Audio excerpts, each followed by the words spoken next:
ಇನ್ನು ಮುಂದೆ ನಮ್ಮ ಇಂಡಿಯನ್ ಪಾಸ್ಪೋರ್ಟ್ ಕಂಪ್ಲೀಟ್ ಆಗಿ ಚೇಂಜ್ ಆಗುತ್ತೆ. ಹೌದು, ನೀವಿನ್ನು ಮುಂದೆ ಹೊಸ ಪಾಸ್ಪೋರ್ಟ್ಗೆ ಅಪ್ಲೈ ಮಾಡ್ತೀರಿ ಅಂತಂದ್ರೆ ರೆಗ್ಯುಲರ್ ಆದಂತ ಪಾಸ್ಪೋರ್ಟ್ ಬರೋದಿಲ್ಲ, ಬದಲಾಗಿ ಈ ಪಾಸ್ಪೋರ್ಟ್ ಬರುತ್ತೆ. ಇಲ್ಲಿ ನೀವು ಸ್ಕ್ರೀನ್ ಅಲ್ಲಿ ಏನ್ ಪಾಸ್ಪೋರ್ಟ್ ನೋಡ್ತಾ ಇದ್ರೋ ಚಿಕ್ಕದಾಗಿ ಒಂದು ಸಿಂಬಲ್ ಕಾಣ್ತಾ ಇದೆಯಲ್ಲ, ಇದೇ ಈ ಪಾಸ್ಪೋರ್ಟ್ ಅನ್ನ ರೆಪ್ರೆಸೆಂಟ್ ಮಾಡುತ್ತೆ. ಇದರಲ್ಲಿ inbuilt antenna and embedded radio frequency identification chip ಇರುತ್ತೆ. ಸೊ ನಮಗೆ ಏರ್ಪೋರ್ಟ್ ಅಲ್ಲಿ ಇಮಿಗ್ರೇಷನ್ ಟೈಮ್ ಅಲ್ಲಿ ಏನ್ ಸಮಯ ವೇಸ್ಟ್ ಆಗ್ತಾ ಇತ್ತೋ ಅದು ಇನ್ನು ಮುಂದೆ ಆಗಲ್ಲ. ಅಂದ್ರೆ ಜಸ್ಟ್ ಈ ಚಿಪ್ ಅನ್ನ ಸ್ಕ್ಯಾನ್ ಮಾಡಿದ್ರೆ ಸಾಕು, ಕಂಪ್ಲೀಟ್ ನಿಮ್ಮ ಪ್ರೊಫೈಲ್ ಬರುತ್ತೆ, ಜೊತೆಗೆ ನಿಮ್ಮ ಒಂದು ಪರ್ಸನಲ್ ಡಾಟಾ ಕೂಡ ಸೆಕ್ಯೂರ್ ಆಗಿರುತ್ತೆ. ಅಂಡ್ ಫೇಕ್ ಪಾಸ್ಪೋರ್ಟ್ ಏನಿರುತ್ತೋ ಅದನ್ನ ಕೂಡ, ಆ ರಿಸ್ಕ್ ಅನ್ನ ಕೂಡ ಇಲ್ಲಿ ನಾವು ಕಂಟ್ರೋಲ್ ಮಾಡಬಹುದು.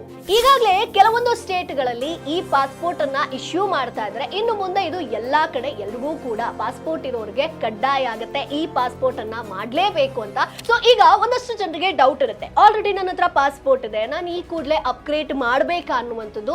ಸೊ ಇಲ್ಲ, ನೆಕ್ಸ್ಟ್ ನೀವು ಯಾವಾಗ ರಿನ್ಯೂವಲ್ಗೆ ಹೋಗ್ತಿರೋ ಆಗ ನಿಮ್ಗೆ ಆಟೋಮೆಟಿಕ್ ಆಗಿ ಈ ಪಾಸ್ಪೋರ್ಟ್ ಸಿಗುತ್ತೆ. ಸೊ ಈ ಒಂದು ಮಾಹಿತಿನ ಇನ್ನೊಂದಷ್ಟು ಜನರಿಗೆ ಶೇರ್ ಮಾಡಿ, ಲೈಕ್ ಮಾಡಿ, ಜೊತೆಗೆ ನಮ್ಮ ಬಾಸ್ವಾಲಾ ಚಾನೆಲ್ನ ತಪ್ಪದೇ ಸಬ್ಸ್ಕ್ರೈಬ್ ಮಾಡಿ.